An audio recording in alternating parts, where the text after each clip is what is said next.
Hello and welcome back to Story Time with Eric Zimmer. This time we have an original tale by James Marshall. Although the title seems to be a play on A Tale of Two Cities by Charles Dickens. This one is Wings, A Tale of Two Chickens. You ready? Alright, let's begin.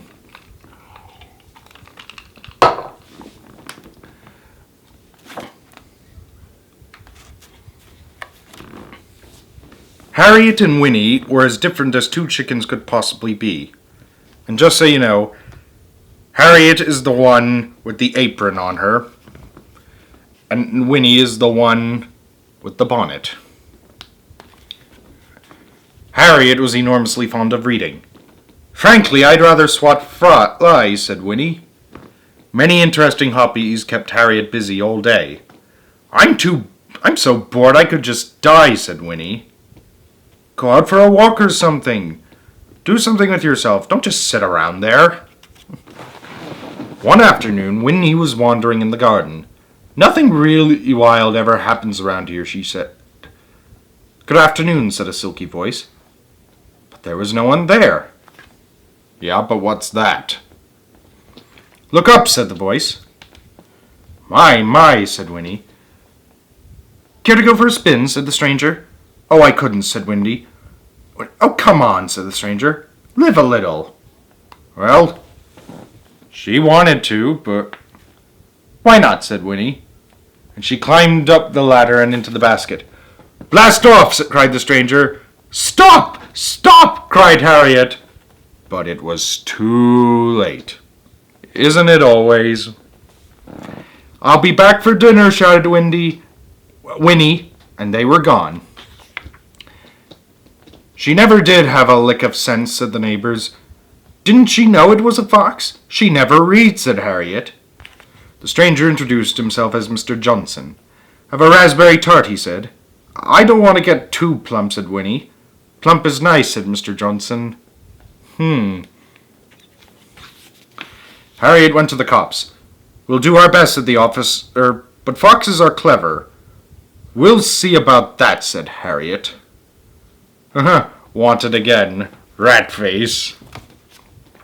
Mr. Johnson made an unscheduled stop. "I'll be right back," he said, rushing into a grocery store. "Quick," he told the grocer, "I need a package of instant dumplings." Winnie decided to make herself more comfortable. "I'll just get rid of these useless old sandbags," she said. Winnie, those are for holding the balloon down." Mr. Johnson came out just in time to see the balloon heading south. But Winnie was soon bored, and she left the balloon at the nearest water tower. And no, it's not the Warner Brothers Tower with the Animaniacs. Sorry. "I'll ask folks around here how to get home," she said.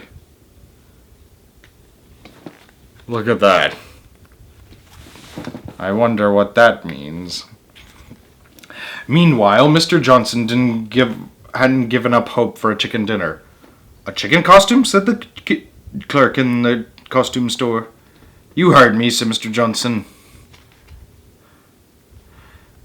So wearing his new clever disguise, he went to a place where chickens were known to cross the road. He said. "They'll think I'm one of them." "Yoo-hoo," said a voice. Mr. Johnson couldn't believe his luck. "Is this where the chickens cross over?" said Winnie. "Indeed it is," said Mr. Johnson. "Traveling makes me so hungry," said Winnie. "Care for some sardines?" said Mr. Johnson, opening his big burlap bag. "Oh," said Winnie, "I love sardines." "I don't." "In you go," said Mr. Johnson. "If at first you don't succeed," said Mr. Johnson. But soon he found the bag was quite heavy. Just then he heard the sound of bicycle tires on dry leaves. "May I be of some assistance?" said a plump gray fox. "I'd be ever so grateful," said Mr. Johnson. They loaded the bag onto the bicycle and rode away. "What is in this bag?" asked the plump gray fox. "My laundry," said Mr. Johnson. "Yeah, right." At 3/4 it began to rain. Nothing worse than plucking soggy feathers, thought Mr. Johnson.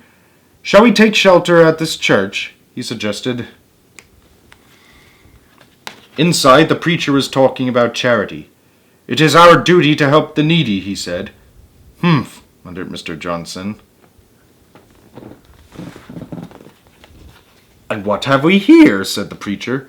2 kind souls who have brought a bag of food to share with the poor. No, no, cried Mr. Johnson. Be generous, cried the preacher, and the bag ripped open. I didn't see any sardines, said Winnie. What's this? Cried the preacher. Chicken stealing is wicked. Mr. Johnson tore out of the church. The plump gray fox took Winnie by the wing, and they slipped out the back door. Are we playing a game? Said Winnie. Just run, said the fox.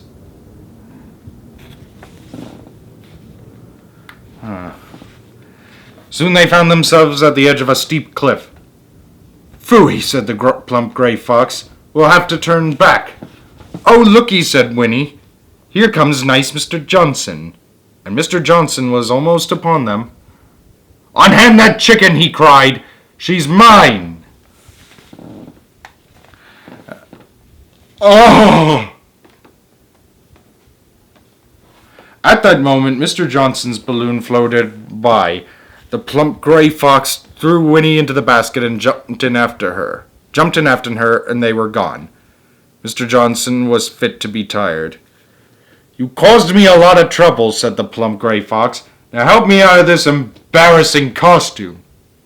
Huh! What a twist! Winnie was so surprised she nearly fell out of the balloon. Harriet, she cried, you? Believe me, when I first read this story, I was not expecting this at all. That evening, Harriet put Winnie to bed with a good book. Oh, my stars, cried Winnie, Mr. Johnson was a fox, and she nearly died of fright. Maybe there's hope for you yet, said Harriet. Yes, hopefully. The end.